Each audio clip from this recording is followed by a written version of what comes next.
بسم اللہ الرحمن الرحیم۔ عبدالعزیز بن صہیب نے بیان کیا اور ان سے انس بن مالک رضی اللہ عنہ نے بیان کیا کہ رسول اللہ صلی اللہ علیہ وسلم نے فرمایا کہ جس مسلمان کے بھی 3 نابالغ بچے مر جائیں تو اللہ تعالیٰ اپنے فضل و رحمت سے جو ان بچوں پر کرے گا ان کو بہشت میں لے جائے گا۔ صحیح بخاری حدیث نمبر 1381۔ عدی بن ثابت نے بیان کیا، انہوں نے براء بن عازب رضی اللہ عنہ سے سنا، انہوں نے فرمایا کہ جب حضرت ابراہیم حضرت صلی اللہ علیہ وسلم کے صاحبزادے کا انتقال ہوا تو رسول اللہ صلی اللہ علیہ وسلم نے فرمایا کہ بہشت میں ان کے لیے ایک دودھ پلانے والی ہے۔ صحیح بخاری حدیث نمبر 1382۔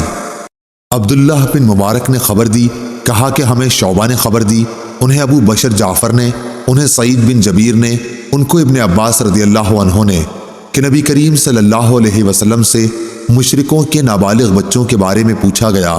آپ صلی اللہ علیہ وسلم نے فرمایا کہ اللہ تعالیٰ نے جب انہیں پیدا کیا تھا اسی وقت وہ خوب جانتا تھا کہ یہ کیا عمل کریں گے۔ صحیح بخاری حدیث نمبر 1383۔ عطا بن یزید لیثی نے خبر دی، انہوں نے ابو ہریرہ رضی اللہ عنہ سے سنا، آپ نے فرمایا کہ رسول اللہ صلی اللہ علیہ وسلم سے مشرکوں کے نابالغ بچوں کے بارے میں پوچھا گیا۔ آپ نے فرمایا کہ اللہ خوب جانتا ہے جو بھی وہ عمل کرنے والے ہوئے۔ صحیح بخاری حدیث نمبر 1384۔ آدم بن ابی ایاس نے بیان کیا، ان سے ابن ابی ذئب نے، ان سے زہری نے، ان سے ابو سلمہ بن عبد الرحمن نے اور ان سے ابو ہریرہ رضی اللہ عنہ نے کہ نبی صلی اللہ علیہ وسلم نے فرمایا ہر بچے کی پیدائش فطرت پر ہوتی ہے، پھر اس کے ماں باپ اسے یہودی یا نصرانی یا مجوسی بنا دیتے ہیں، بالکل اسی طرح جیسے جانور کے بچے صحیح سالم ہوتے ہیں۔ کیا تم نے پیدائشی طور پر کوئی ان کے جسم کا حصہ کٹا ہوا دیکھا ہے؟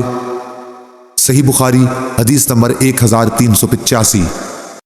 ابو رجاء عمران بن تمیم نے بیان کیا اور ان سے سمرہ بن جندب رضی اللہ عنہ نے کہ نبی کریم صلی اللہ علیہ وسلم نماز فجر پڑھنے کے بعد عموماً ہماری طرف منہ کر کے بیٹھ جاتے اور پوچھتے کہ آج رات کسی نے کوئی خواب دیکھا ہو تو بیان کرو۔ راوی نے کہا کہ اگر کسی نے کوئی خواب دیکھا ہوتا تو اسے وہ بیان کر دیتا اور آپ اس کی تعبیر اللہ کو جو منظور ہوتی بیان فرماتے۔ ایک دن آپ نے معمول کے مطابق ہم سے دریافت فرمایا، کیا آج رات کسی نے تم میں کوئی خواب دیکھا ہے؟ ہم نے عرض کی کہ کسی نے نہیں دیکھا۔ آپ نے فرمایا لیکن میں نے آج رات ایک خواب دیکھا ہے کہ 2 آدمی میرے پاس آئے، انہوں نے میرے ہاتھ تھام لیے اور مجھے ارض مقدس کی طرف لے گئے اور وہاں سے عالم بالا کی مجھ کو سیر کرائی۔ وہاں کیا دیکھتا ہوں کہ ایک شخص تو بیٹھا ہوا ہے اور ایک شخص کھڑا ہے اور اس کے ہاتھ میں، امام بخاری نے کہا کہ ہمارے بعض اصحاب نے غالباً عباس بن فضیل اسقاطی نے موسیٰ بن اسماعیل سے یوں روایت کیا ہے، لوہے کا آنکس تھا جسے وہ بیٹھنے والے کے جبڑے میں ڈال کر اس کے سر کے پیچھے تک چیر دیتا، پھر دوسرے جبڑے کے ساتھ بھی اسی طرح کرتا تھا۔ اس دوران میں اس کا پہلا جبڑا صحیح اور اپنی اصلی حالت پر آ جاتا اور پھر پہلے کی طرح وہ اسے دوبارہ چیرتا۔ میں نے پوچھا کہ یہ کیا ہو رہا ہے؟ میرے ساتھ کے دونوں آدمیوں نے کہا کہ آگے چلو۔ چنانچہ ہم آگے بڑھے تو ایک ایسے شخص کے پاس آئے جو سر کے بل لیٹا ہوا تھا اور دوسرا شخص ایک بڑا سا پتھر لیے اس کے سر پر کھڑا تھا۔ اس پتھر سے وہ لیٹے ہوئے شخص کے سر کو کچل دیتا تھا۔ جب وہ اس کے سر پر پتھر مارتا تو سر پر لگ کر وہ پتھر دور چلا جاتا اور وہ اسے جا کر اٹھا لاتا۔ ابھی پتھر لے کر واپس بھی نہیں آتا تھا کہ سر دوبارہ درست ہو جاتا، بالکل ویسا ہی جیسا پہلے تھا۔ واپس آ کر وہ پھر اسے مارتا۔ میں نے پوچھا کہ یہ کون لوگ ہیں؟ ان دونوں نے جواب دیا کہ ابھی اور آگے چلو۔ چنانچہ ہم آگے بڑھے تو ایک تنور جیسے گڑھے کی طرف چلے جس کے اوپر کا حصہ تو تنگ تھا لیکن نیچے سے خوب فراخ۔ نیچے آگ بھڑک رہی تھی۔ جب آگ کے شعلے بھڑک کر اوپر کو اٹھتے تو اس میں جلنے والے لوگ بھی اوپر اٹھاتے اور ایسا معلوم ہوتا کہ اب وہ باہر نکل جائیں گے، لیکن جب شعلے دب جاتے تو وہ لوگ بھی نیچے چلے جاتے۔ اس تنور میں ننگے مرد اور عورتیں تھیں۔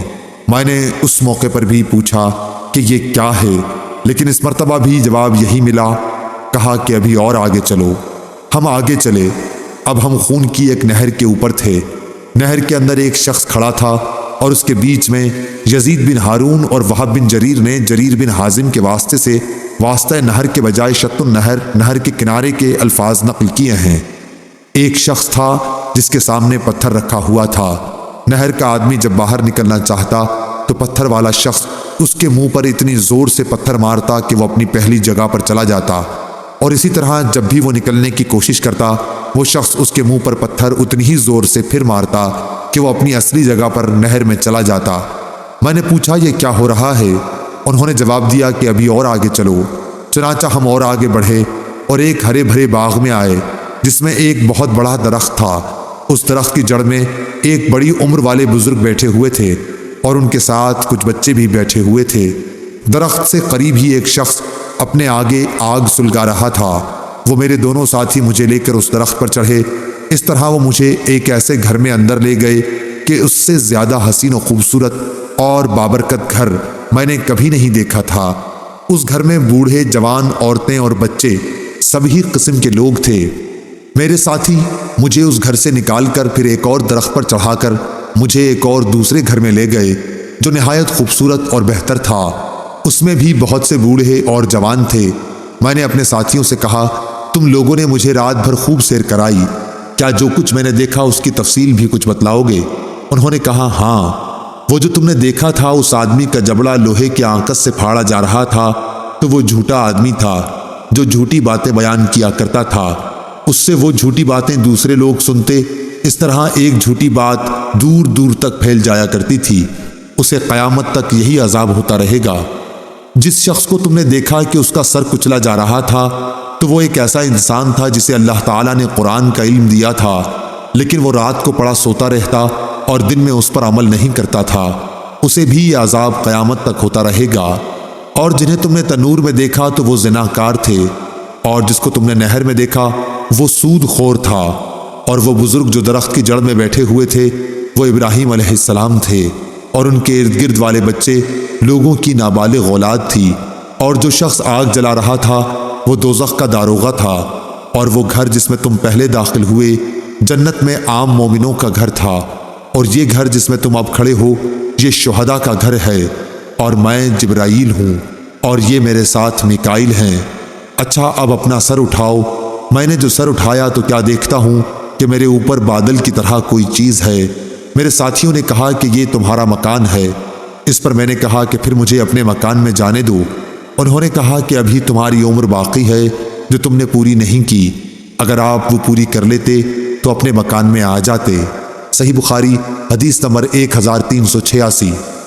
وہیب بن خالد نے بیان کیا، ان سے ہشام بن عروہ نے، ان سے ان کے باپ نے، اور ان سے حضرت عائشہ رضی اللہ عنہا نے کہ میں والد ماجد حضرت ابو بکر رضی اللہ عنہ کی خدمت میں ان کی مرض الموت میں حاضر ہوئی تو آپ نے پوچھا کہ نبی کریم صلی اللہ علیہ وسلم کو تم لوگوں نے کتنے کپڑوں کا کفن دیا تھا؟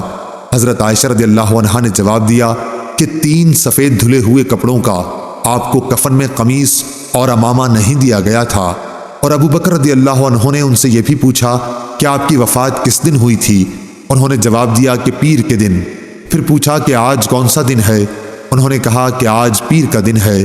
آپ نے فرمایا کہ پھر مجھے بھی امید ہے کہ اب سے رات تک میں بھی رخصت ہو جاؤں گا۔ اس کے بعد آپ نے اپنا کپڑا دیکھا جسے مرض کے دوران میں آپ پہن رہے تھے۔ اس کپڑے پر زعفران کا دھبا لگا ہوا تھا۔ آپ نے فرمایا میرے اس کپڑے کو دھو لینا اور اس کے ساتھ 2 اور ملا لینا، پھر مجھے کفن انہی کا دینا۔ میں نے کہا کہ یہ تو پرانا ہے۔ فرمایا کہ زندہ آدمی نئے کا مردے سے زیادہ مستحق ہے، یہ تو پیپ اور خون کی نظر ہو جائے گا۔ پھر منگل کی رات کا کچھ حصہ گزرنے پر آپ کا انتقال ہوا اور صبح ہونے سے پہلے آپ کو دفن کیا گیا۔ صحیح بخاری حدیث نمبر 1387۔ محمد بن جعفر نے بیان کیا، کہا مجھے ہشام بن عروہ نے خبر دی، انہیں ان کے باپ نے اور انہیں حضرت عائشہ رضی اللہ عنہا نے، کہ ایک شخص نے نبی کریم صلی اللہ علیہ وسلم سے پوچھا کہ میری ماں کا اچانک انتقال ہو گیا اور میرا خیال ہے کہ اگر انہیں بات کرنے کا موقع ملتا تو وہ کچھ نہ کچھ خیرات کرتیں، اگر میں ان کی طرف سے کچھ خیرات کر دوں تو کیا انہیں اس کا ثواب ملے گا؟ آپ نے فرمایا ہاں ملے گا۔ صحیح بخاری حدیث نمبر 1388۔ سلیمان بن بلال نے بیان کیا اور ان سے ہشام بن عروہ نے۔ دوسری سند امام بخاری نے کہا اور مجھ سے محمد بن حرب نے بیان کیا، کہا ہم سے ابو مروان یحییٰ بن ابی زکریا نے بیان کیا، ان سے ہشام بن عروہ نے، ان سے عروہ بن زبیر نے، اور ان سے حضرت عائشہ رضی اللہ عنہا نے کہ رسول اللہ صلی اللہ علیہ وسلم اپنے مرض الوفات میں گویا اجازت لینا چاہتے تھے، دریافت فرماتے آج میری باری کن کے یہاں ہے، کل کن کے یہاں ہوگی؟ عائشہ رضی اللہ عنہا کی باری کے دن کے متعلق خیال فرماتے تھے کہ بہت دن بعد آئے گی۔ چنانچہ جب میری باری آئی تو اللہ تعالیٰ نے آپ کی روح اس حال میں قبض کی کہ آپ میرے سینے سے ٹیک لگائے ہوئے تھے اور میرے ہی گھر میں آپ دفن کیے گئے۔ صحیح بخاری حدیث نمبر 1389۔